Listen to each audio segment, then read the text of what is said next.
காயத்ரி மகா விஞ்ஞானம் 4ஆம் பாதம். வேதமாதா காயத்ரியின் ஆரம்பம். நாம் எங்கு போகிறோம் என்றால் சிருஷ்டியின் ஆதி மூலத்திற்கு போகிறோம். இதை நாம் 2-3 நாட்களில் கற்றுக்கொள்ள முடியாது. நம் வாழ்க்கை சுகமாக இருக்க வேண்டும் என்றால் நமக்கு கொஞ்சம் வசதிகள் தேவை. அதற்கு தகுந்த வசதிகள் இல்லாவிட்டால் அதை நாம் கிரியேட்டிவ் செய்து கொள்ள வேண்டும். பிரம்மா முதலில் சிருஷ்டியை செய்ய அவருக்கு எந்த வசதியும் இருக்கவில்லை. என்ன செய்ய வேண்டும் என்றும் அவருக்கு தெரியவில்லை. அப்பொழுது அவர் காயத்ரி மந்திர ஜபத்தை பல வருடங்கள் செய்தார். பின் அவருக்கு சிருஷ்டி செய்ய தேவையான மூலப்பொருட்கள் கிடைத்தது. இதை நாம் ஒப்புக்கொள்கிறோம். ஏனென்றால் நமக்கு தெரியும் காயத்ரி மந்திரம் செய்தால் அதற்கு தகுந்த பலன் இருக்கும் என்று. நாம் முதலில் செய்ய வேண்டியது என்னவென்றால் அனுதினமும் அரை மணி நேரம் காயத்ரி ஜபம் செய்ய வேண்டும். பின் இரவு தீப யக்னம் செய்ய வேண்டும். பின் வாரத்திற்கு ஒரு முறை சேர்ந்து ஒரு சென்டர் வைத்து கொண்டு அங்கு சென்று காயத்ரி ஜபம் சமூகமாக செய்ய வேண்டும். காலையில் நாம் குளித்து முடித்தவுடன் காயத்ரி மந்திரம் அரை மணி செய்ய வேண்டும். பின் நாம் சொல்லும் சிலபஸ் கிளாஸில் சொல்லும் சிலபஸ்களை டிஸ்கஷன் செய்து கொள்ள வேண்டும். இதுதான் நமக்கு ஹோம்வொர்க். நம் மனநிலை 4 நிலைகளில் உள்ளது. அது எல்லாம் மனமே. அந்த 4 நிலையைத்தான் 4 வேதங்கள் என்று நாம் சொல்கிறோம். மனதையும் புத்தியையும் நாம் உபயோகித்துக் கொள்கிறோம். இப்பொழுது இருக்கும் மாணவ ஜன்மத்தில் சித்தம் அகங்காரத்தை உபயோகித்துக் கொள்வதில்லை. மனசு புத்தி கான்சியஸ் மைண்டில் ஜாக்கிரத அவஸ்தையில் உபயோகித்துக் கொள்கிறோம். சித்தம் அகங்காரத்தை சொப்னஸ்தி சுஷ்ம நிலையில் உபயோகித்துக் கொள்கிறோம். இது எல்லாம் மனத்தின் நிலையே. இது எல்லாம் மனமே. மனம் என்றால் சங்கல்ப விகல்பங்களை செய்வதுதான். அதற்கு சில உதாரணங்களை நான் இங்கு கூறுகிறேன். நாம் நாளை காலையில் எழுந்திருக்கும் போது டிவியில் நல்ல ப்ரோக்ராம் இருக்குது என்று வைத்துக் கொள்வோம். அந்த ப்ரோக்ராமை பார்ப்பதற்காக வேண்டிய நம்மை மனதில் டிசைட் செய்து கொண்டோம். அதற்குள் நமக்கு ஃபோன் வந்தது. அதில் மிகவும் முக்கியமான விருந்தினர்கள் நம் வீட்டுக்கு வருகிறார்கள் என்று. சரி, அது முடிந்த பின் இன்னொரு ஃபோன் வருகிறது. நாளையிலிருந்து கிளாஸ் ஸ்டார்ட் ஆக போகிறது என்று. இப்பொழுது நம் மனம் டிவி பார்க்க வேண்டுமா, விருந்தினர்களை உபயோகிக்க வேண்டுமா, கிளாஸுக்கு செல்ல வேண்டுமா என்று சங்கல்ப விகல்பங்களை செய்கிறது. டிவி ப்ரோக்ராம் பார்த்தால் விருந்தினரை உபசரிக்க முடியாது. விருந்தினரை உபசரித்தால் டிவி பார்க்க முடியாது. கிளாஸுக்கு சென்றால் இதை 2ம் செய்ய முடியாது. நம் மனம் ஆல்டர்னேட்டாக நினைக்கிறது. நம் மனசு சங்கல்ப விகல்ப நிலையில் உள்ளது. இன்னும் நமக்கு ஜெனரலாக காணப்படும் இதற்கு சில உதாரணங்களை கூறுகிறேன். நாம் ஃப்ரெண்டு வீட்டிற்கோ விருந்தினர் வீட்டிற்கோ நாம் செல்கிறோம். அங்கு அவர்கள் நமக்கு பிடித்த பானமான டீயோ காஃபியோ கொடுக்கலாம் என்று நம்மை கேட்பார்கள். நீங்கள் எதை குடிப்பீர்கள், அருந்துவீர்கள் என்று. அதற்கு ஜெனரலாக 90% மக்கள் சொல்வது எது இருந்தாலும் பரவாயில்லை, எதுவாக இருந்தாலும் பரவாயில்லை என்று. அதற்கு அவர்கள் கேட்காமையே இருந்திருக்கலாமே. நமக்கு எவ்வளவு ஃபூலிஸாக நாம் இங்கு நடந்து கொள்கிறோம் என்று சற்று யோசித்து பாருங்கள். ஆத்தியாத்மிகம் என்றால் எங்கோ செல்ல வேண்டாம், தபசு செய்ய வேண்டாம். தினசரி நம் வாழ்க்கையில் நடக்கும் காரியங்களை சற்று யோசித்தால் தெரியும் நாம் எவ்வளவு ஃபூலிஷாக இருக்கிறோம் என்று. நாம் என்ன அருந்துகிறோம், நமக்கு என்ன பிடிக்கும் என்று கேட்டு தெரிந்து கொண்டு அதை கொடுக்கலாம் என்று அவர்கள் கேட்கிறார்கள். ஆனால் அங்கு கூட நம் இஷ்டத்தை நாம் வெளிப்படுத்தவில்லை. எதுவாயிருந்தாலும் பரவாயில்லை என்று கூறுகிறோம்.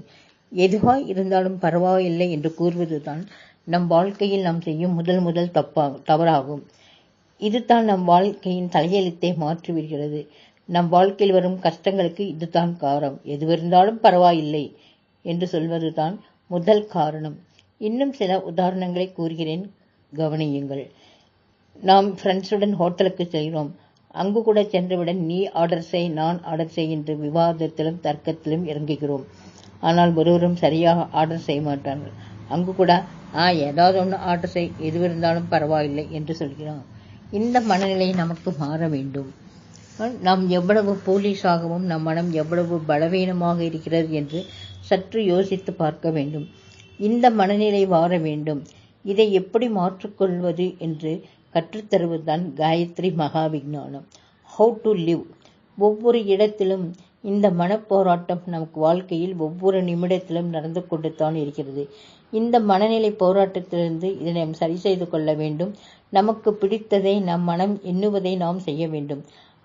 இதற்கு ஒரு கதை கூட இருக்கிறது என்று பெரியவர்கள் கூறுவார்கள். பூரானுக்கு நிறைய கால்கள் இருக்கும் அல்லவா? அதை பார்த்து ஒரு மனிதன் பூரானிடம் கேட்கிறான், நாங்கள் 2 கால்களை வைத்துக்கொண்டே எந்த காலை முதலில் வைத்து நடக்க வேண்டும் என்று தெரியாமல் திணறுகிறோம். நீ இவ்வளவு கால்களை வைத்துக்கொண்டு எதில் முதலில் வைத்து நடக்கிறாய் என்று அந்த பூரானிடம் கேட்டான். அப்பொழுது அந்த பூரான் ஆலோசிக்க தொடங்கிவிட்டதான். இன்னும் ஆலோசித்துக் கொண்டே இருக்கிறது என்று பெரியவர்கள் சொல்வார்கள். நமக்கு வரும் பல சங்கடங்கள் இருக்கின்றன. நமக்கு பல சங்கல்பங்கள் இருக்கின்றன, கோரிக்கைகள் இருக்கின்றன. இதில் எது நமக்கு முக்கியம் என்று நாம் தீர்மானம் செய்ய முடியாமல் திணறுகிறோம். ஆனால் குடிகாரன் யாரை பற்றியும் கவலைப்பட மாட்டான். அவன் குடிக்க வேண்டும் என்றால் குடித்து விடுவான். அடுத்தவர்கள் என்ன நினைப்பார்கள், நம் குடும்ப நிலை என்ன, நம் குடும்பத்தில் இருப்பவர்கள் எப்படி கஷ்டப்படுவார்கள் என்று எதையும் கவலைப்பட மாட்டான். அவன் நினைத்ததை செய்வான். நம் வாழ்க்கையில் வரும் கஷ்டத்துக்கு காரணம் இதுதான். இந்த நிர்ணய நிலையைத்தான் மனித குலத்தை மிகவும் கஷ்டத்தில் ஆழ்த்துகிறது. இந்த மனநிலை மாற வேண்டும் என்றால் காயத்ரி மகா விஞ்ஞானம் கற்றுக்கொள்ள வேண்டும். காயத்ரி மகா விஞ்ஞானத்தில் இந்த மனநிலையிலிருந்து நாம் எப்படி வெளியில் வர வேண்டும் என்று சொல்வதுதான். ஹவு டு லிவ் என்று சொல்வதுதான் காயத்ரி மகா விஞ்ஞானம்.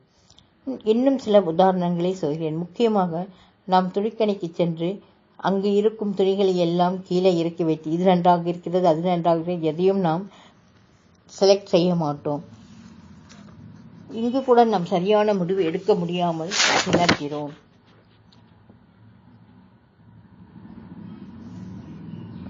இதனால் தான் நம் குடும்ப வாழ்க்கையில் சிக்கல்கள் ஏற்படுகின்றன.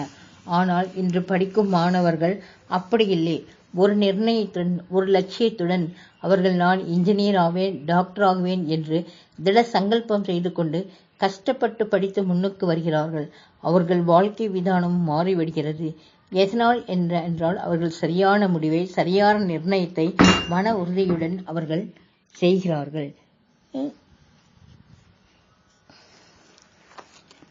விஞ்ஞானிகள் இயற்கையில் உள்ள ரகசியங்கள் என்ன இருக்கிறது என்று நமக்கு தெரிவதில்லை. ஆனால் இதை பற்றி வரும் தொடர்களில் நாம் பார்க்கலாம். இன்று டிஸ்கவரி செய்த விஞ்ஞானிகள் எல்லாரும் சயின்ஸ் படித்தவர்கள் இல்லை, சாதாரண மனிதர்கள். 999 டிஸ்கவரி செய்த எடிசன் கூட ஒரு ட்ரெயினில் நியூஸ் பேப்பர் விற்பவர். அவர் நியூஸ் பேப்பர் விற்று மீதி இருக்கும் நேரத்தில் சயின்ஸ் எக்ஸ்பெரிமெண்ட் செய்து அவர் பரிசோதனை செய்து கொள்வார். அவருக்கு அந்த ட்ரெயின் கார்டு கேபினில் இடம் கொடுத்து அவருக்கு உதவி செய்தார். அவர் டிஸ்கவரி செய்யும் போது அவருக்கு வயது 14. அவர் ஒரு எக்ஸ்பெரிமெண்ட் செய்யும் பொழுது அவர் தன் காதுகளை இழந்து விட்டார். ஆனால் பின்வரும் விஞ்ஞானிகள் கூட, ஆனால் இப்பொழுது இருப்பவர்கள் எதையும் கண்டுபிடிக்கவில்லை. நான் ஒரு சயின்ஸ் லெக்சரராக இருந்து இதை தைரியமாக சொல்வேன். இன்று நாம் உபயோகிக்கும் ஃபார்முலா எல்லாம் அன்று அவர்கள் கண்டுபிடித்தான். யாரும் புதிதாக எதையும் கண்டுபிடிக்கவில்லை. நோபல் பிரைஸ் யாருக்கு கொடுக்கிறார்கள், எதற்கு கொடுக்கிறார்கள் என்று கூட தெரியாது. வாங்குபவருக்கும் தெரியாது, கொடுப்பவருக்கும் தெரியாது. நாம் இவ்வளவு பூலிஷாக இங்கு இருக்கிறோம். ஆனால் இன்று எவ்வளவோ இன்ஸ்டிடியூட்டுகள் இருந்தும் யாரும் சரியான ஒரு டிஸ்கவரியை செய்வதில்லை. ஆனால் டெக்னாலஜியில் இம்ப்ரூவ் வந்தது, அவ்வளவுதான். யாரும் உலகத்தை வியக்க வைக்கும் சயின்ஸ் டிஸ்கவரி செய்யவில்லை. நாம் இந்த உண்மையை தெரிந்து கொள்ள வேண்டும். இந்த காயத்ரி மகா விஞ்ஞானம் டிஸ்கவரி செய்ய கற்றுக் கொடுக்கிறது. திறமையுள்ளவர்கள், சாமர்த்தியம் உள்ளவர்கள் இந்த காயத்ரி மகா விஞ்ஞானத்தை கற்றுக்கொண்டு அந்த ஞானத்தை பற்றி கொண்டு என் முன் வந்தால் நானும் நீங்களும் எல்லோரும் சேர்ந்து சயின்ஸ் டிஸ்கவரி செய்யலாம். இதை நீங்கள் புரிந்து கொள்ளுங்கள். பூமியில் இருப்பது 3 சக்திகள் தான். அவை ஒன்று சவுண்ட், ஹீட், லைட் ஆகும். நான் சொல்வதை கவனமாக கேளுங்கள். நான் சொல்வது நீங்கள் நினைக்கும் வார்த்தைகள் அல்ல. இந்த 3 சக்தியின் ஃபண்டமெண்டல் சக்தி சவுண்டு. நாம் இதை பௌதிக மொழியில்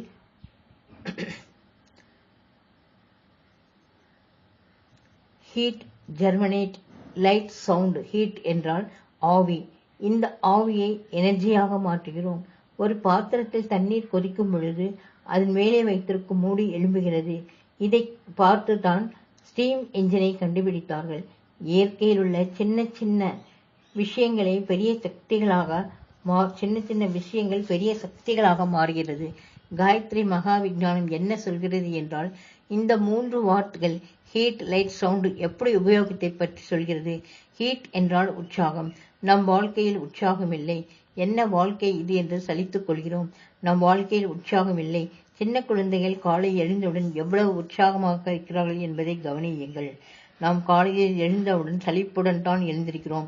நாம் எப்படி உற்சாகமாக வாழ வேண்டும் என்று சொல்வதுதான் இந்த காயத்ரி மகா விஞ்ஞானம்.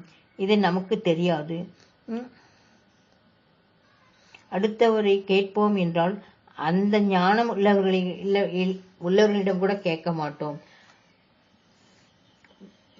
ஏழை, ஞானம் இல்லாத, அதை பற்றி ஒன்றும் தெரியாத அவரிடம்தான் போய் கேட்கிறோம். எனக்கு தெரிந்த ஒருத்தர் கேன்சர் இருக்கும் என்று ஒருவர் பயப்படுத்தி விட்டார். நான் அவரை ஒரு டாக்டரிடம் ட்ரீட்மெண்ட்டுக்கு அழைத்து சென்றேன்.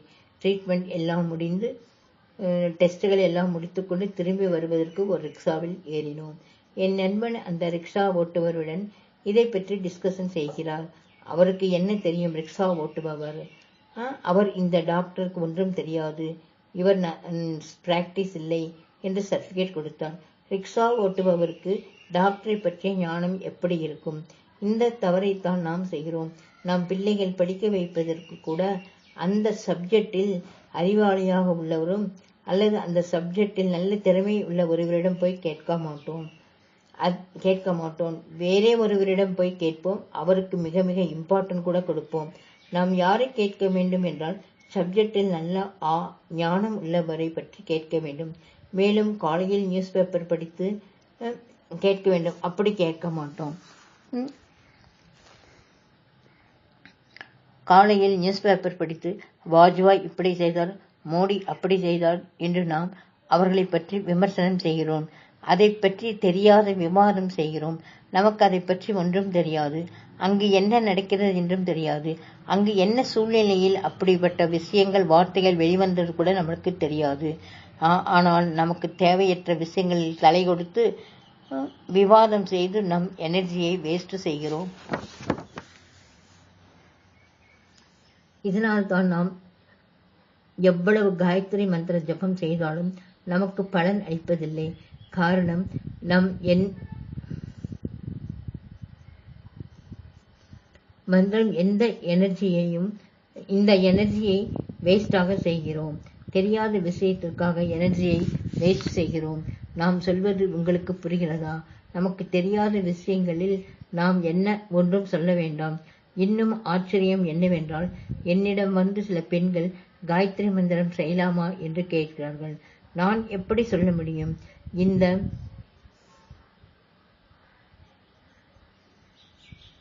இதை பற்றி பண்டித பூஜித ஸ்ரீ ராமச்சந்திரா ஆச்சாரியார் அவர்களிடம்தான் கேட்க முடியும். அவர் 12,000 கோடிகள் ஜபம் செய்து அந்தரத்தில் வைத்துள்ளார். அந்த குருதேவர் சொன்னார், பெண்கள் காயத்ரி மந்திரம் செய்யலாம் என்று. அப்படி இருந்தும் அவருக்கு நம் முக்கியத்துவம் கொடுக்காமல் ஒரு முறை கூட காயத்ரி மந்திரம் சொல்லியிருக்க மாட்டான். அவனுக்கு காயத்ரி மந்திரம் என்றால் தெரியாது. அப்படிப்பட்டவரிடம் போய் நாம் காயத்ரி மந்திரம் செய்யலாமா செய்யக்கூடாதா என்று நாம் அவர்களிடம் கேட்போம். அவர்கள் சொல்வதை கேட்டு காயத்ரி ஜபம் செய்வதை விட்டுவிடுவோம். இப்பொழுது உங்கள் மனநிலை எப்படி இருக்கிறது? உங்களைப் போன்ற மூர்க்கத்தவர்களை நான் பார்த்தது இல்லை. நீங்கள் புத்தி இல்லாதவர்கள். சயின்ஸில் நன்றாக பரிசோதித்துத்தான் கடைசியில் நமக்கு அறிவிப்பார்கள். அதே போல்தான் ரிஷிகள் சொல்லும் வார்த்தைகள் கூட அதை அனுசரித்து அதன் பலனை பெற்றபின் தான் நமக்கு தருவார்கள். இதனால் நாம் ஒன்றும் டவுட் பட தேவையில்லை. கண்ணை மூடிக்கொண்டு காயத்ரி ஜபம் செய்யலாம் என்றால் காயத்ரி ஜபம் செய்யலாம். யக்னம் செய்யலாம் என்றால் நாம் யக்னம் செய்யலாம்.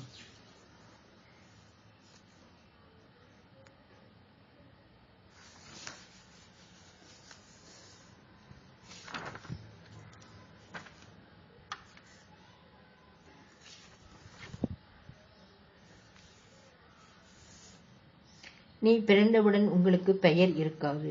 பிறகு உங்களுக்கு ஒரு பெயர் வைப்பார்கள். அந்த பெயரை வைத்து அழைத்தால் நீங்கள் ரியாக்ட் ஆவீர்கள்.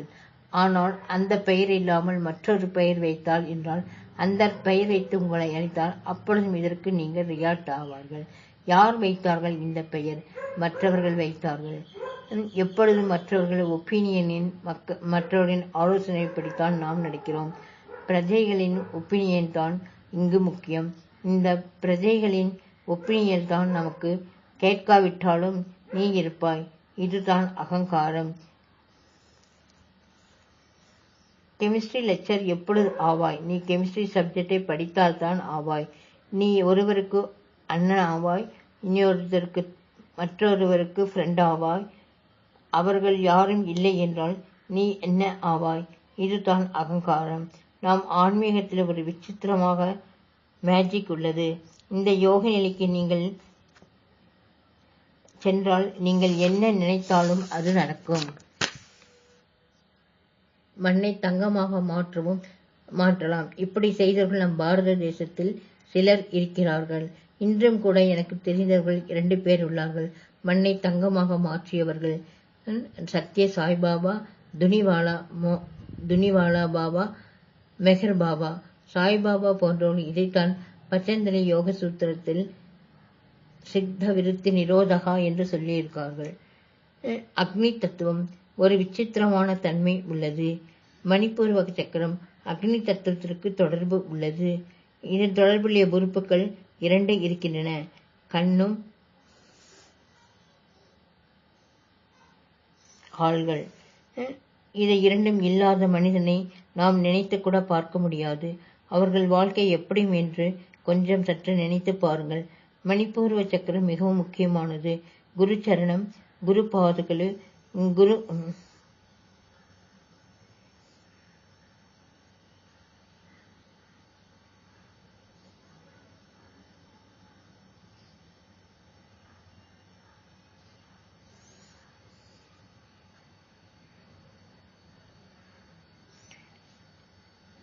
கிறிஸ்தருடன் சேர்ந்து 3 தடவை தீட்சை பெற்ற புத்தர் இதை பற்றித்தான் கூறுகிறார். பின் இதை விவரமாக பார்க்கலாம். ஒவ்வொருவருக்கும் சக்கரத்தின் மீது தீட்சை செய்யலாம். முதலில் பிரித்தி தத்துவம் தீட்சை செய்தால் பிரித்தி தத்துவத்தின் மீது ஆதிக்கம் கிடைக்கும். 2வது ஜல தத்துவத்தின் மீது தீட்சை ஏற்றுக்கொண்டால் ஜல தத்துவத்தின் மீது ஆதிக்கம் கிடைக்கும். 3வது அக்னி தத்துவத்தின் தீட்சை செய்து கொண்டால் அக்னி தத்துவத்தின் மீது ஆதிக்கம் வரும். 4வது வாயு தத்துவத்தின் மீது ஆதிக்கம் செலுத்தால் ஆகாசத்தின் மீது கமாண்ட் செய்ய நமக்கு அதிகாரம் கிடைக்கும். ஆகாசத்தில் இருந்துதான் எல்லாம் உற்பத்தி ஆகிறது. ஆகாசத்தில் தான் பிறப்பதும் லீலமாகிறது.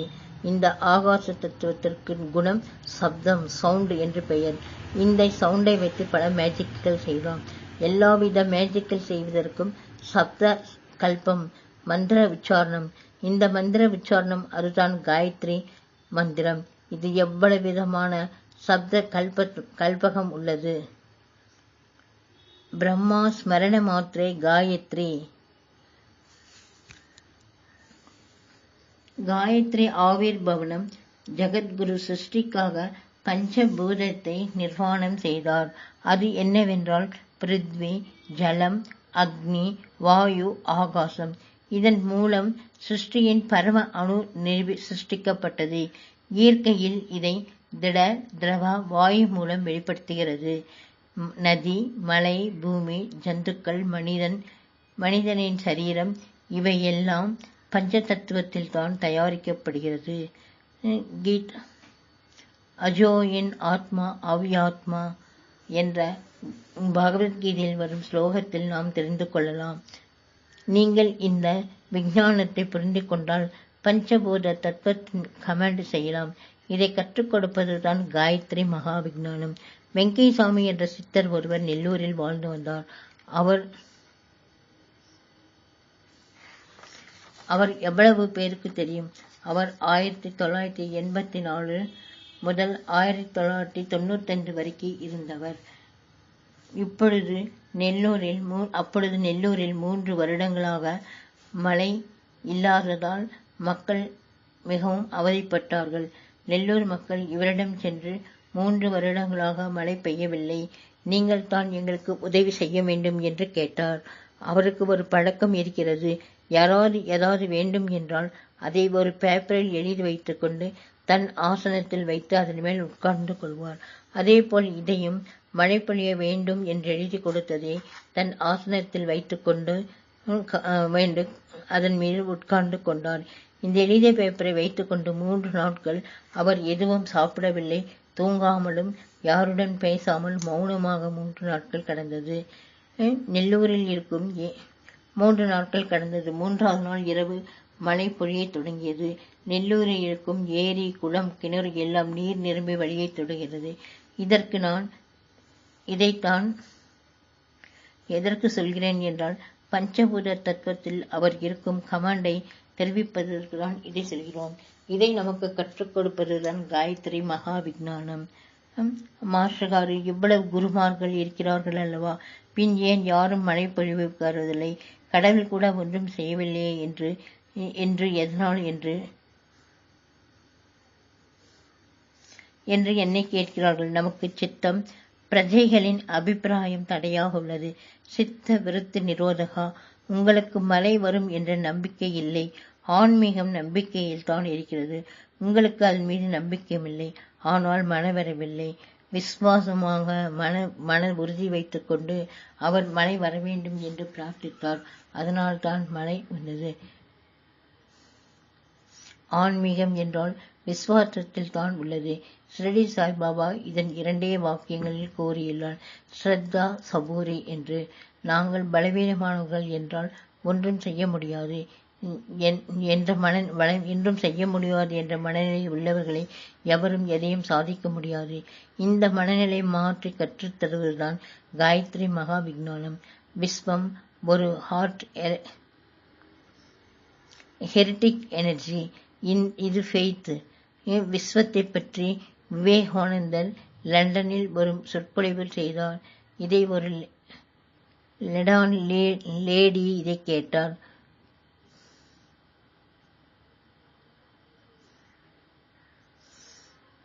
I never like Indian Saint என்று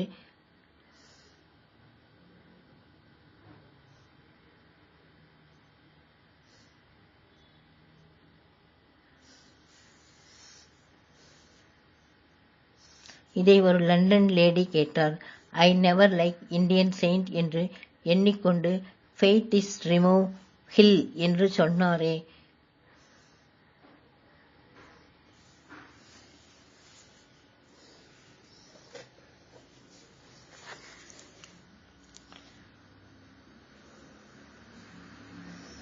விவேகானந்தர் லண்டனில் ஒரு சொற்பொழிவு செய்தார். ஆன்மீகம் என்றால் ஃபெய்த், விசுவாசம்தான் ஆன்மீகம். இதை ஒரு லண்டன் லேடி கேட்டார். I never like Indian Saint என்று அவர் மனதில் எண்ணிக்கொண்டு ஃபெய்த் இஸ் ரிமூவ் ஹில் என்று அவர் சொன்னார். டெஸ்ட் செய்து பார்க்கலாம் என்று அந்த லேடி வீட்டிற்கு முன்னால் ஜன்னலில் உட்கார்ந்து கொண்டு, அவர் வீட்டிற்கும் எதிரில் இருக்கும் சூரியன் வரும் திசைக்கும் இடையில் ஒரு சின்ன மலை இருக்கிறது, அதை ரிமூவ் செய்யலாம் என்று அவர் சொன்னதை வைத்து ரிமூவ் செய்யலாம் என்று அவர் மனதில் நினைத்து கொண்டு அந்த ஜன்னலில் உட்கார்ந்து கொண்டு இரவெல்லாம் அதை பார்த்து கொண்டு அந்த குன்றை அங்கேயே பார்த்து கொண்டு remove hill remove hill remove hill remove hill என்று அவர் மந்திரம் செய்து கொண்டார்.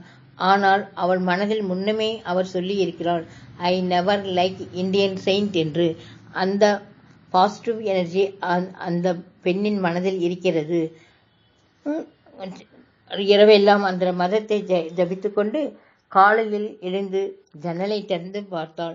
மழை அங்கே இருந்தது. அவள் சிரித்துக் கொண்டு I know it already there. அப்படி இவ்வளவு நேரம் செய்தது ஒரு இவ்வளவு நேரம் அந்த லண்டன் லேடி மந்திரம் செய்தது ஒரு டிராமா.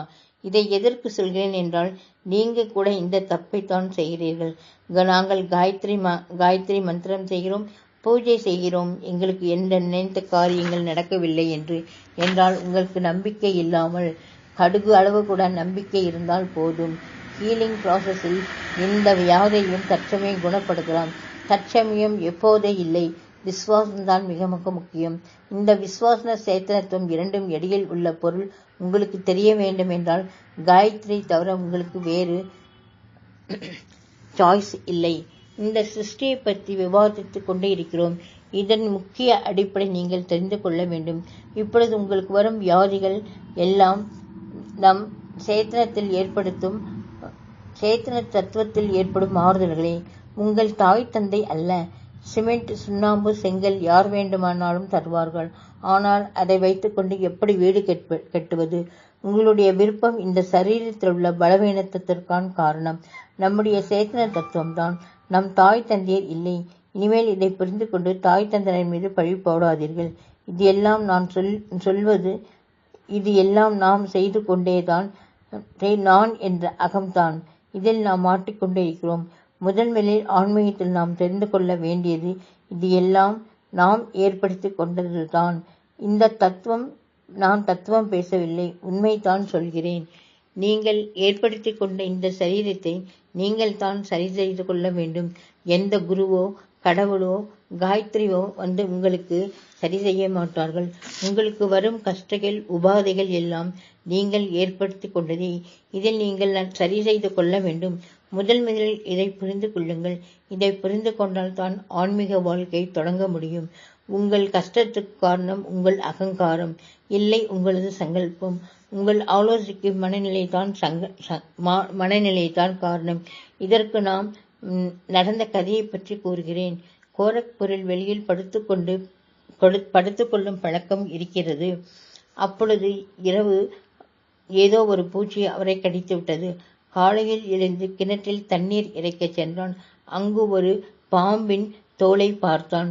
அந்த பாம்பு தான் நம்மை கடித்திருக்கும் என்று நினைத்து அங்கேயே அவன் விழுந்து இறந்து விட்டான். பாம்பு இரவால் கடித்திருந்தால் இவ்வளவு நேரம் எப்படி அவன் உயிரோடு இருக்க மாட்டோம்? பாம்பு கடித்திருக்கும் என்று நினைத்தவுடன் இறந்து விட்டான். இதை நன்றாக கவனித்துக் கொள்ளுங்கள். பாம்பு கடித்திருந்தால் இரவு எப்படி உயிரோடு இருந்திருப்பான்? இவனுடைய சங்கல்பம், யோசனைத்தான் அவனுடைய இறப்பிற்கு காரணம். இந்த சங்கல்பம்தான் நம்மை பிறக்க வைக்கிறது. இந்த சங்கல்பம்தான் இறக்க வைக்கிறது. நம்முடைய எஜுகேஷன் சிஸ்டம், நம் வாழ்க்கை வாழும் விதானம் எப்படி இருக்கிறது என்றால், பிள்ளைகள் பிறந்த நாள் வந்தால் உன் வயது என்று கேட்டால் I am 5 years old, 2 years old என்று சொல்கிறோம். 1 year old என்றும் கூட சொல்கிறோம். முதல் வயது முதல் கொண்டே நீ முதுமை பக்கம் போகிறாள். இரண்டாவது பிள்ளைகள் 2 years old என்று சொல்கிறார்கள். இப்பொழுதிருந்தே அவருக்கு நீ முதுமை பக்கம் போகிறாய் என்று நாம் சொல்லிக் கொண்டிருக்கிறோம்.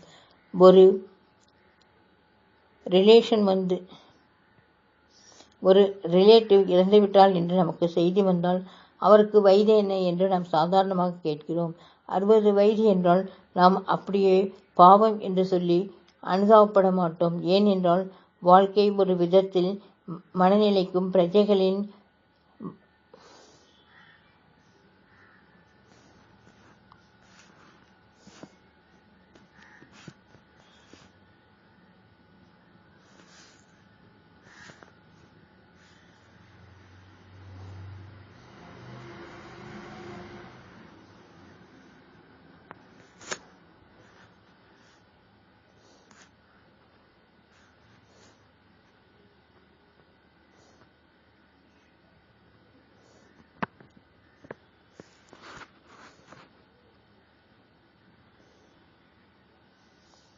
பிரஜைகளின் ஒப்பீனியனுக்கு அடிமையாகிவிட்டோம்.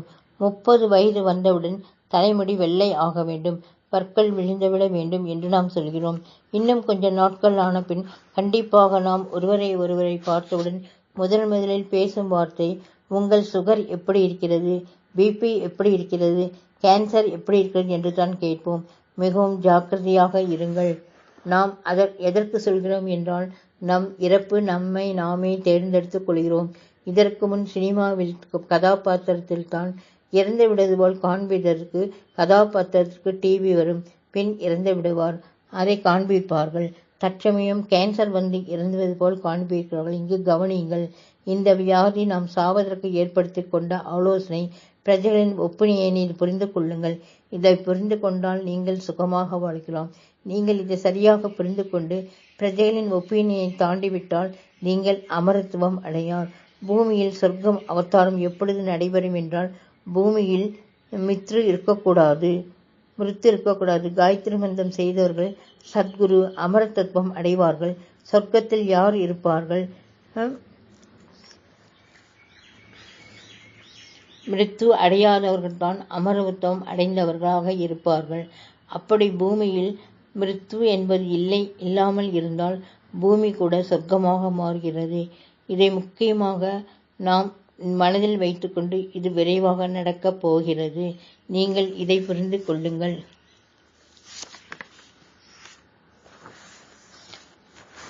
பானிக் ஹீலிங், ரேகி ஹீலிங் போன்ற பிராணசக்தி வரப்போகிறது. ஆல்டர்னேட்டிவ் மெடிசன் என்று ஆயுர்வேத மெடிசன் என்றும் பிராணசக்தி என்றும் நாம் இப்பொழுது இருக்கிறது. இந்த கீழ்த்தர மனசு ஆயுர்வேத மெடிசன் ஒன்று இல்லை, அது ஒரு பிராணசக்தி. நாம் எவ்வளவு கீழ்த்தரமாக ஆலோசிக்கிறோம். ஆயுர்வேதம் மருந்து இல்லை, அந்த நிலை அது ஒரு பிராணசக்தி என்று நாம் தெரிந்து கொள்ள வேண்டும். காயத்ரி மகா விஞ்ஞானம் தான் இந்த நிலையிலிருந்து நம்மை மாற்றுகிறது. சொர்க்கத்தில் சாவு என்பது இல்லை. ஹீலிங் இருக்கும், ஆயுர்வேதம் இருக்கும். ஆயுர்வேதம் ரோக நிவாரண சக்திக்கு பயன்படுத்தது. கீழ்த்தரமான மனநிலைக்கு நாம் வந்துவிட்டோம். ஆயுர்வேதத்தில் நோயை போக்கொள்ள சொல்வதில்லை. ஆயுர்வேத நோய் என்பதே இருக்காது. நம் மனநிலைக்கு நாம் வர வேண்டும். காயத்ரி மந்திரம் இந்த நிலைக்கு நம்மை கொண்டு போகும். இது எல்லாம் நான் எதற்கு சொல்கிறேன் என்றால் இது ஒரு பேசிக். எதற்கு சொல்கிறேன் என்றால் உங்கள் யோசனை தான், யுவர் வே ஆஃப் திங்கிங் தான் இந்த நோயை குணமாக்கிறது. கேன்சர் வந்தால் இறந்து விடுவோம், டிபி வந்தால் இறந்து விடுவோம். இப்பொழுது ஒரு வியாதி, புதியாக வியாதி 8 வந்துள்ளது. நீங்கள் இறந்து போக மாட்டீர்கள். நீங்கள் தான் முடிவு செய்ய வேண்டும். நான் இறந்து போக வேண்டும் என்று. அதுவரைக்கும் உங்களுக்கு இறப்பு என்பதில்லை. பாரத தேசத்தில் அற்புதமான சைக்காலஜி அனலைஸ் ஐடியல் பூஜை இருக்கிறது. இதை ஐடியல் பூஜை நம் தேவாலயத்தில் இருக்கும் விக்கிரகமூர்த்திகள் இதை உபயோகிக்க நமக்கு தெரிவதில்லை. அதனால் தான் கோவிலுக்கு போவதை நிறுத்தி கொண்டு விட்டோம். கல்வி நிலையத்தில் எப்படி கல்வி அறிவை நமக்கு கற்றுக் கொடுக்கிறார்களோ அதே போல் தேவாலயத்தில் நமக்கு கல்வி அறிவை கற்றுக்கொள்ள வேண்டும். வைத்திய நிலையத்தில் எப்படி வைத்தியம் கற்றுக்கொள்கிறோமோ, நூல் நிலையத்தில் எப்படி புத்தக ஞானத்தை பெற்றுக்கொள்கிறோமோ அப்படி தேவாலயத்திலிருந்து ஞானத்தை தெரிந்து கொள்ள வேண்டும். இதைத்தான் நாம் தேவாலயத்திற்கு செல்ல வேண்டும். ஆனால் நாம் தேவாலயத்துக்கு சென்று பிச்சை கேட்கிறோம். நாம் தேவாலயத்தில் 2 பக்கம் வரிசையாக உட்கார்ந்து பிச்சைக்காரர்கள் பிச்சை அடிக்கிறார்கள். சற்று நாம் உள்ளே போய் பக்கத்தில் நின்று பிச்சை அடிக்கிறோம். கடவுளை நாம் கேட்க வேண்டாம், கமாண்ட் செய்யும் நிலைக்கு நாம் வர வேண்டும். மின்சாரத்திடம் போய் கையை கூப்பி வணங்கி, நீ இவர்கள் வீட்டில் டிவியாக வேலை செய்கிறாய், ஃபேனாக வேலை செய்கிறாய், அவர்கள் வீட்டில் ஃப்ரிட்ஜாக வேலை செய்கிறாய், டியூப்லைட்டாக வேலை செய்கிறாள், எங்கள் வீட்டிற்கு வா என்று நாம் வணங்க மாட்டோம். இந்த விஞ்ஞானத்தை தெரிந்து கொண்டு எதற்கு எப்படி உபயோகிக்க வேண்டும் அதை அப்படி உபயோகித்துக் கொள்ள வேண்டும். தேவாலயத்தை கூட நாம் அப்படி உபயோகித்துக் கொள்ள வேண்டும். இந்த மூர்த்தியின் சக்தியை நாம் உபயோகித்துக் கொள்ள தெரிவதில்லை. போய் பிச்சை கேட்கிறோம் போதும் என்று நினைக்கிறோம். எனக்கு அது வேண்டும் இது வேண்டும் என்று தேவாலயத்தில் இந்த மூர்த்தியிடம் நாம் கேட்கிறோம். லட்சியத்துக்காக இந்த மூர்த்தியை எந்த லட்சியத்துக்காக வைத்தார்கள் என்று தெரிந்து கொள்ள வேண்டும். அங்கு அந்த பாவம் வேண்டும். மூர்த்திகளை எதிர்த்து வைத்தார்கள் என்றால் பவித்திரகரமான அனுசந்தானம் ஏற்படுகிறது. ஒரு தேவை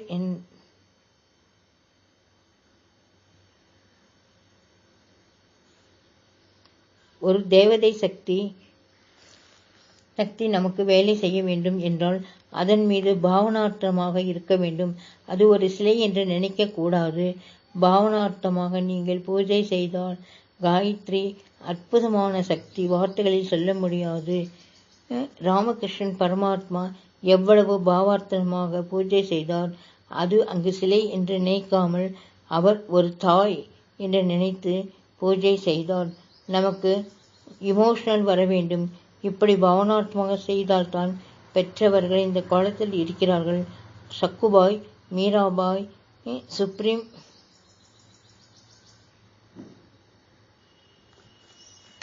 அவர்களுடைய சக்தி உங்களுக்கு தெரியும். இதில் மிகவும் முக்கியம் விசுவாசம். சிருஷ்டியில் 2 மிகவும் வேலை செய்யும், சங்கல்பம், பதார்த்தம். இதை காயத்ரி மந்திரம் இதை சொல்கிறது. தியோ யான பிரச்சோதயாத். கத்திரிக்காய் சமைக்கலாம் என்று நாம் இதற்கு சில உதாரணத்தை கூறுகிறோம். கத்திரிக்காய் சமைக்கலாம் என்று நாம் மார்க்கெட்டுக்கு போய் வாங்கி வரலாம் என்று யோசித்து அதை நாம் வாங்கி நினைக்கிறோம். இது ஒரு சங்கல்பம். நாம் எது வாங்க வேண்டும் என்று நினைத்தாலும் மார்க்கெட்டு போனால் அங்கு இருக்காது. அப்பொழுது நாம் என்ன செய்வோம்? நான் என்ன நினைத்தாலும் அது நடக்காது என்று இங்கேயே நம் மனதில் ஒரு திட்டத்தை வகுத்துக் கொள்வோம். இந்த காயத்ரி மந்திரம் சொல்கிறது, தியோ யோன பிரச்சோதயால். நீ என்ன தோரணையில் செய்கிறாய்தான் அதுதான் அங்கு நடக்கும். இதை நீங்கள் முன் பாவனை செய்ததை சற்று புரிந்து கொள்ளுங்கள். இதை ஜாக்கிரதையாக கவனிங்கள். நீங்க எது நினைத்தீர்களோ அதுதான் நடக்கும். நீ என்ன பேசுகிறீர்களோ அதுதான் நடக்கும். ஆனால் வார்த்தைகளை ஜாக்கிரதையாக பேச வேண்டும். இன்னும் நாம் வருவதற்கு சற்று முன் தான் பஸ் போய்விடுகிறது, நான் வருவதற்கு சற்று முன் தான் பஸ் போய்விடுகிறது என்று பல தடவை சொல்கிறீர்கள். உங்கள் வாழ்க்கை முழுவதும் சொல்லிக்கொண்டே இருப்பீர்கள். அது அப்படியே நடந்து கொண்டோ இருக்கும். அது மந்திர ஜபம் செய்வது போல் நீங்கள் சொல்லிக்கொண்டே இருப்பீர்கள். அந்த ஜபம் தான் பலிக்கும். சற்று யோசித்து பாருங்கள். ஒரு கத்தி கூர்மையை பிடிக்க வேண்டும்.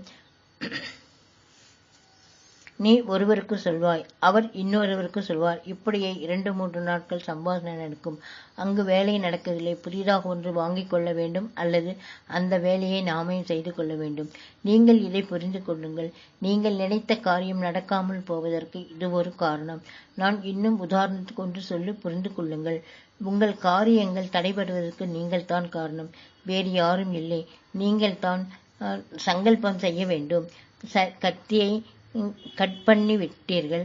அடுப்பில் சரி எப்படியோ கத்தி சரி செய்து கத்திரிக்காயை கட் பண்ணி அடுப்பில் வைத்து விட்டீர்கள்.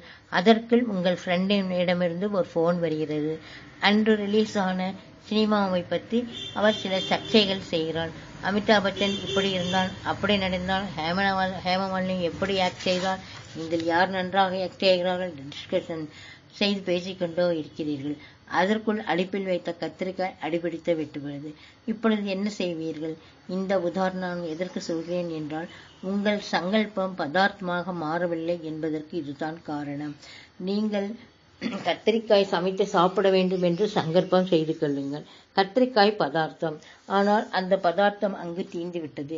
இதனால் நீங்கள் சங்கல்பம் செய்ததை பதார்த்தமாக மாறவில்லை. அதற்கு காரணம் நீங்கள் போனில் பேசிக்கொண்டு இருக்கிறது. இந்த கத்திரிக்காய் தீர்ந்ததுக்கு காரணம் நீங்கள் தான். அதே போலதான் நமக்கு நடக்கும் கவலைகளுக்கும் காரணங்கள் எல்லாம் நீங்கள் தான். இப்பொழுது உங்களுக்கு புரிந்திருக்கும். சிருஷ்டியில் 3 சக்திகள் வேலை செய்து கொண்டு இருக்கிறது. ஆன்மீக வாழ்க்கையிலும் நாம் வாழும் தினசரியிலும் இது நடக்கிறது. இது ஸ்ரீம் க்ளீம் ஹ்ரீம் 2 சக்திகள் தான் வேலை செய்கிறது. ஸ்ரீம் க்ளீம். மகா சரஸ்வதி, மகா காளி என்று சொல்கிறோம். இதன் பெயரிலே உள்ளது. மகா சரஸ்வதி, மகா காளி. மகா என்றால் அதன் மகத்துவம் என்ன என்று அரவிந்தர் எழுதிய சாவித்திரியில் நமக்கு தெரிகிறது.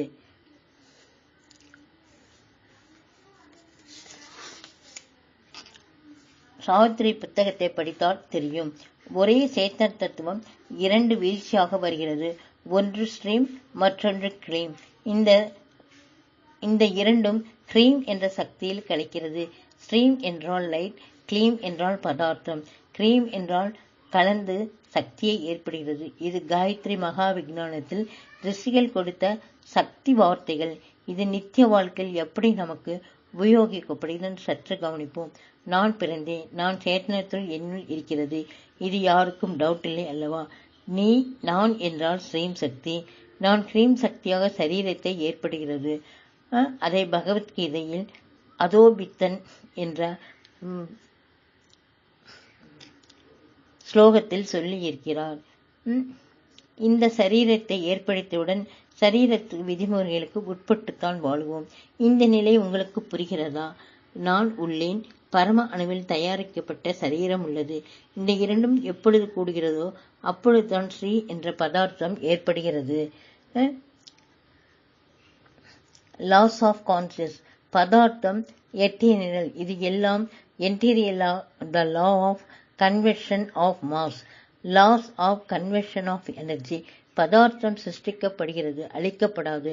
பிரபஞ்சத்தில் எவ்வளவு ஹைட்ரஜன் ஆட்டம்ஸ் இருக்கிறது. அது புதிதாக ஒன்றும் வராது. பழையது போகாது, புதியது வராது. எனர்ஜி மேட்டர் ஒன்று சேரும் பொழுது சேத்தன தத்துவம் ஏற்படுகிறது. இதற்கு ஒரு லா இருக்கும். அதை தாண்டி இது வேலை செய்யாது. எலக்ட்ரிக்கு ஒரு லா இருக்கும். மேக்னெட்டிக்கு ஒரு லா இருக்கும். மேக்னெட் விதிமுறைகள் இருக்கும். இந்த விதிகளை தாண்டி அது வேலை செய்யாது. லைட்டுக்கு ஒரு விதி இருக்கும். அதன் விதிகளை தாண்டி அதை வேலை செய்யாது. அதே போல் ஆன்மீகத்துக்கும் 2 விதிகள் உள்ளன. ஸ்ரத்தா, சபூரி. சபூரி என்றால் விசுவாசம். இது 2 தான் உள்ளது, 3வது இல்லை. 3வது லா இல்லை. பிரகிருத்தியில் 2 விதிமுறைகள் உள்ளது. பிரகிருதி, சிவசக்தி. இதை தெரிவிப்பது சௌந்தரிய லகரி. இந்த 2ம் எப்பொழுது கூடுகிறதோ அப்பொழுது சேத்தன தத்துவம் பிறக்கிறது. சிவன் பிளஸ் சக்தி ஆர் பிரகிருதி பிளஸ் புருஷன் எப்பொழுது ஒன்று சேர்கிறதோ அப்பொழுது சேத்தன தத்துவம் பெறுகிறது. இந்த சேத்தன தத்துவத்தில் இன்வால் பரிமாணம் ஆகிறது. கடவுள் இன்வால் ஆகாது. சக்தி இன்வால் ஆகாது. பதார்த்தம் இன்வால் ஆகாது. நீ இன்வால் ஆவாய். பரிமாணம் என்பது மனிதனுக்குள் இருக்கிறது. கரியாகத்தான் இருக்கும். டைமண்ட் கூட ஒரு கரி தான். பிரகிருதி பதார்த்தத்தில் அப்படியே இருக்கும். சிவன் பிளஸ்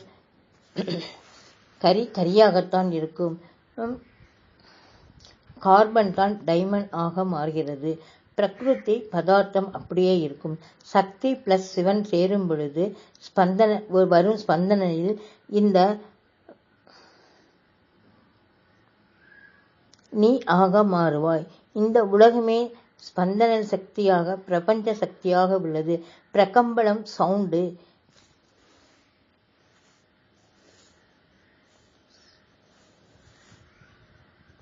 இந்த சிருஷ்டி அகங்காரம் என்ற சக்தி ஆதாரபூர்வமான சக்தியாகும். இந்த அகங்கார சக்தியுடன் உன் லட்சியத்தை இன்போஸ் செய்தால் நீ அப்படி மாறிவிடுகிறாய். நீ ராமனாக மாற வேண்டும் என்றால் ராமனாக மாறிவிடுவாய். சிவனாக மாற வேண்டும் என்றால் சிவனாக மாறுகிறாய். அகங்காரம் சூப்பர் இன்மாயில் செய்வதுதான் ஆன்மீக விஞ்ஞானம். இதை பதஞ்சலி பௌதிக சரீரம் மூலம்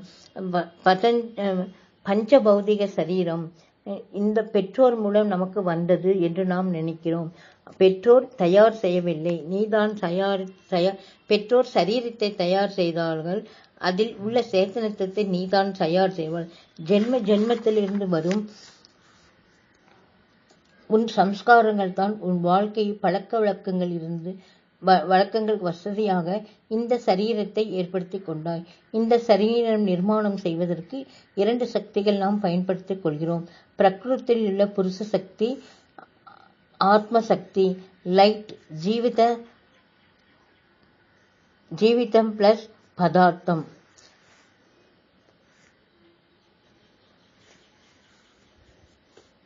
இந்த சிருஷ்டியில் அகங்காரம் என்ற சக்தி தான் எல்லாவற்றுக்கும் ஆதாரம். இந்த அகங்காரத்துடன் நீ சூப்பர் இன்வால்வ் செய்தால் நீ அதுவாக மாறலாம்.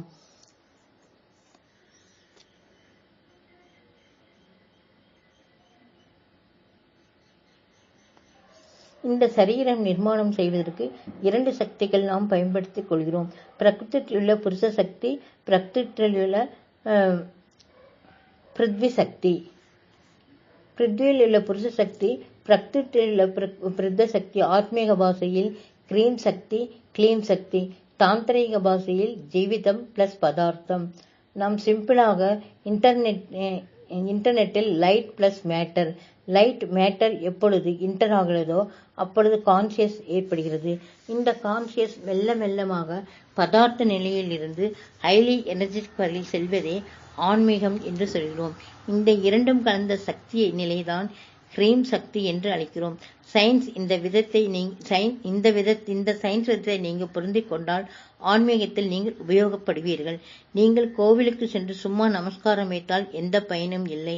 நான் சொல்வதை கொஞ்சம் சீரியஸாக கவனத்தில் வைத்துக்கொண்டு இந்த சம்ஸ்காரம் மூலம் நீங்கள் கற்றுக்கொள்ள வேண்டும். நாம் இப்பொழுது யக்னம் செய்வோம். நிமிர்ந்து நேராக உட்கார்ந்து கொண்டு கண்ணை மூடிக்கொள்ளுங்கள். ஜோதியை ஒருமுறை பாருங்கள். கண்களை மூடிக்கொண்டு அந்த ஜோதி உங்கள் ஆக்னா சக்கரத்தில் தெரிய வேண்டும். விசுவலைசேஷன் செய்யுங்கள். இந்த ஜோதியில் ஹீட் இருக்கும். அந்த ஹீட் நீங்கள் அனுபவிக்க வேண்டும். அந்த ஹீட்டை ஹார்ட்டுக்கு அனுப்புங்கள், இதயத்துக்கு. அந்த ஹீட் அனுபவத்தில் வர வேண்டும். இந்த ஜோதியின் வெளிச்சத்தை லிவருக்கு அனுப்புங்கள். அங்கு ஜோதியை தரிசிக்க வேண்டும்.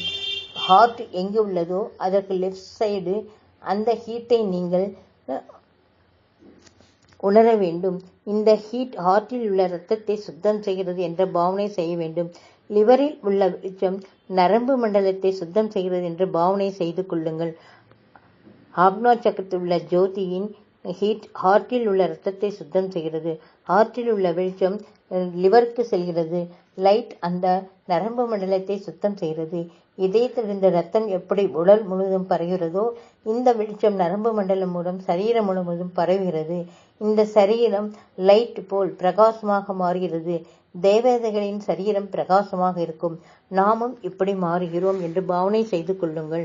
நாம் தான் தேவதைகளாக மாறிவிடுகிறோம். நம் சரீரம் பிரகாசமாக மாறிவிடுகிறது. நான் இப்பொழுது ஒரு ஜோதியாக பிரகாசிக்கிறேன். நான் ஆக்னா சக்கரத்திற்கும் ஜோதியை கிரீம் சக்தி என்றும் லிவருக்கு கிளீம் சக்தி என்றும் இந்த இரண்டும் ஆக்னா சக்கரத்திற்கும் ஸ்ரீம் சக்தியாக மாறி 3 திரிபுஜம் இந்த உடலில் கூடும் பொழுது ஓங்காரம் என்ற சப்தம் ஏற்படுகிறது. இந்த ஜோதிர்மயமாக நாம் வாடுகிறோம். நாம் அமரவர்களாக மாறுகிறோம் என்று நம் அங்கு 5 ஆகுதிகளை கொடுத்து விடுகிறோம். இந்த வெளிச்சம் ஷோடச மந்திரத்தில் பீஜ மந்திரம் ஸ்ரீம் அக்னி குண்ட சம்பூதா தேவகாரியதா என்ற தேவகாரியா. இந்த காயத்ரி மந்திரத்தை அங்கு ஆகுதியாக சமர்ப்பணம் செய்கிறோம். நம்மை நாம் சமர்ப்பணம் செய்கிறோம். ஜெய் குருதேவ்.